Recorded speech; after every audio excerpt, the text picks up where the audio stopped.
College से बाहर जाते हुए शिखर को अंकुश और उसके दोस्त घेर लेते हैं और बाकी पूरा कॉलेज तमाशा देखने को खड़ा हो जाता है। तुझ पर ये गरीबों वाले कपड़े ही सही लगते हैं, ये तुझे तेरी औकात नहीं भूलने देते। अंकुश बड़ी अकड़ से शिखर के पुराने कपड़ों को देखते हुए कहता है। उसकी बात सुनकर भीड़ में खड़े कई स्टूडेंट्स शिखर पर हंसने लगते हैं, पर शिखर बिना कोई प्रतिक्रिया दिए शांत खड़ा है। उसे अंकुश या किसी से बिना बात बहस करने में कोई दिलचस्पी नहीं है। शिखर को इतना शांत देखकर अंकुश का गुस्सा और बढ़ जाता है। आग में घी डालते हुए उसके साथ खड़े कुछ दोस्त अंकुश को और उत्तेजित करते हैं और वो तैश में आकर शिखर को मारने के लिए हाथ उठाता है। शिखर उसके हाथ को रोकते हुए बड़े आराम से उसका कॉलर पकड़कर उसे अपनी ओर खींचता है। भीड़ में ये देखकर सनसनी उठ जाती है। अंकुश के चेहरे पर भी पल भर के लिए डर नजर आता है। उसे एसपी की दी हुई शिखर से दूर रहने की चेतावनी याद आती है। शिखर अंकुश को घूरते हुए कहता है, मैं तुझे कुछ कह नहीं रहा, इसका मतलब ये नहीं है कि तू जो तेरे मन में आए बोलता चला जाए, अपनी हद में रह। इसी के साथ वो उसका कॉलर छोड़कर वहां से जाने लगता है।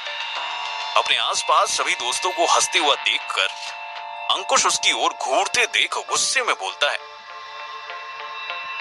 अंकुश तू भी अपनी हद में रह, तेरी हिम्मत कैसे हुई मुझसे ऐसे बात करने की?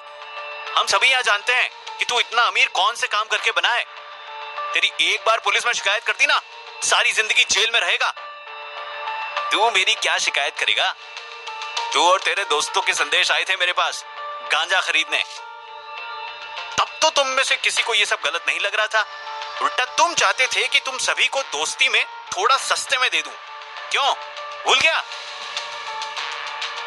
शिखर ने ताने कसते हुए अंकुश को कहा, वैसे मैंने सुना है ज्यादा गांजे से याददाश्त कमजोर होती है, इसलिए तू भूल गया होगा। एक हल्की सी मुस्कुराहट के साथ ये बात कहकर शिखर घेरे से बाहर निकलता है। अब शिखर के सामने आने की या उसे रोकने की किसी की हिम्मत नहीं होती।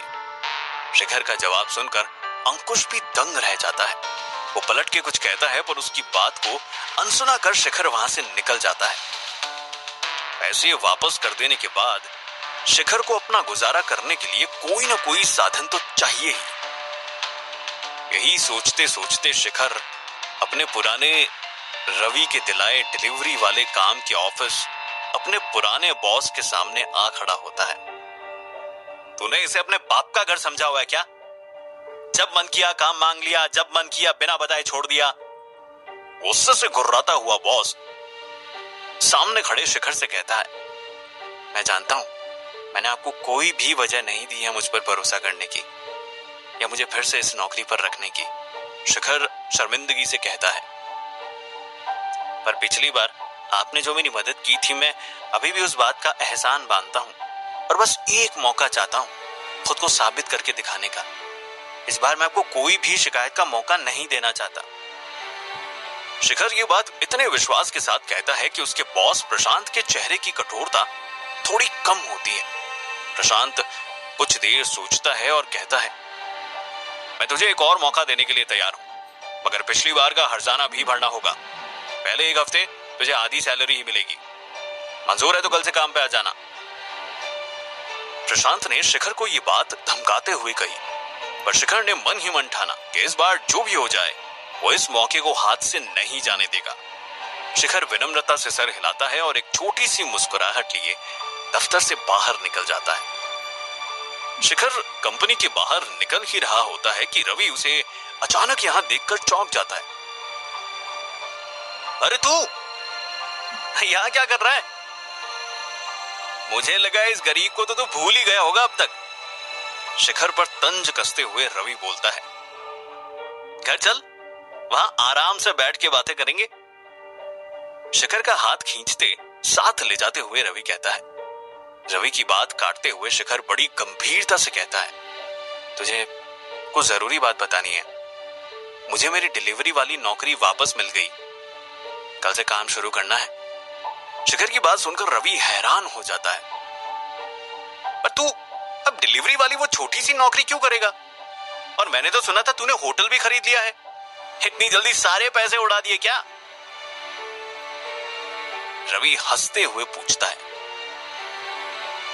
अब भी गंभीर चेहरा बनाए शिखर रवि को बताना शुरू करता है कि कैसे उसने अपना सारा पैसा वापस कर दिया है।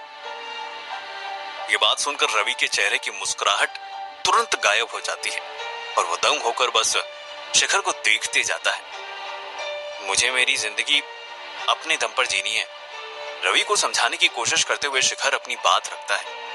शिखर की यह बात सुनकर मानो रवि को होश आता है और वो उस पर भड़कते हुए कहता है, तू ये कैसे कह सकता है? इतना जल्दी भूल गया कि तू इस गरीबी के कारण किन किन दिक्कतों से गुजरा था? क्या तुझे ये अब तक समझ नहीं आया कि कुछ भी कह लो या सोच लो, पर एक गरीब गरीब ही होता है, गरीब पैदा होता है, गरीब ही मर जाता है। कड़वी सच्चाई है ये इस समाज की, जो जितना जल्दी मान लो उतना ही अच्छा होता है। शिखर शांत खड़ा रवि की बातें सुने जा रहा था। तुझे पता है कितने मुश्किल से मैंने मकान मालिक को इस महीने रोका था कि वो घर से ना निकाल फेंके। बेदखल होने वाला हूं मैं अपने ही घर से, ऊपर से लोगों से जो उधार लिया है वो अलग। सोचा था तुझसे थोड़ी मदद ले लूंगा, पर तू तो उल्टा खुद मदद मांगने आया है। रवि के चेहरे पर चिंता साफ साफ नजर आ रही थी। ये बोलते बोलते शिखर कुछ पल बुत बने वहीं खड़ा रहता है। रवि की किसी बात का कोई जवाब नहीं था शिखर के पास। अगले दिन ऑफिस में सभी डिलीवरी वाले लड़कों को एक साथ बुलाकर प्रशांत उन्हें धमकाते हुए कहता है, आजकल काम चोरी बहुत करने लगे हो तुम सब, इसलिए आज तुम में से जो भी सबसे कम डिलीवरी करेगा उसे मैं नौकरी से निकाल रहा हूं, और इस लिस्ट में सबसे ऊपर तुम दोनों हो। रवि और शिखर की ओर इशारा करते हुए प्रशांत कहता है। शिखर और रवि हामी में सिर हिलाते हैं और अपना डिलीवरी का बैग लेकर अपनी गाड़ी की ओर बढ़ते हैं। बाहर पहुंचकर शिखर अपना बैग लेने जाने ही वाला होता है कि पीछे से रवि उसे आवाज लगाता है, अरे सुन, तुझे प्रशांत सर वापस बुला रहे हैं। रवि की बात मानकर शिखर वापस ऑफिस की ओर बढ़ता है और रवि अपनी गाड़ी की ओर। रवि के मन को बार बार यही चिंता सता रही है कि अगर उसकी नौकरी चली गई तो उसका घर भी चला जाएगा, और दूसरी ओर शिखर की बस ज्यादा से ज्यादा ये नौकरी ही जाएगी। ये सोचते सोचते मानो खुद ब खुद रवि के पांव शिखर की गाड़ी की ओर बढ़ते हैं। वो झुकता है और अपनी जेब से एक छोटा सा पाना निकालकर टायर का एक पेंच निकाल देता है, दूसरा, और ऐसा करके वो शिखर की गाड़ी के सामने वाले टायर को हल्का सा ढीला कर देता है। शिखर को ऑफिस से बाहर आता देख रवि अपना बैग उठाता है और अपनी गाड़ी पर बैठकर डिलीवरी के लिए निकल जाता है। शिखर भी तेज रफ्तार में अपनी गाड़ी लेकर डिलीवरी के लिए निकल जाता है। अब क्या होगा शिखर का? क्या वो अपने आप को किसी दुर्घटना से बचा पाएगा? क्या होगा जब उसे ये पता लगेगा कि ये सब रवि ने किया है? आगे जानने के लिए सुनते रहिए मिलियनेयर डिलीवरी बॉय, सिर्फ पॉकेट एफएम पर।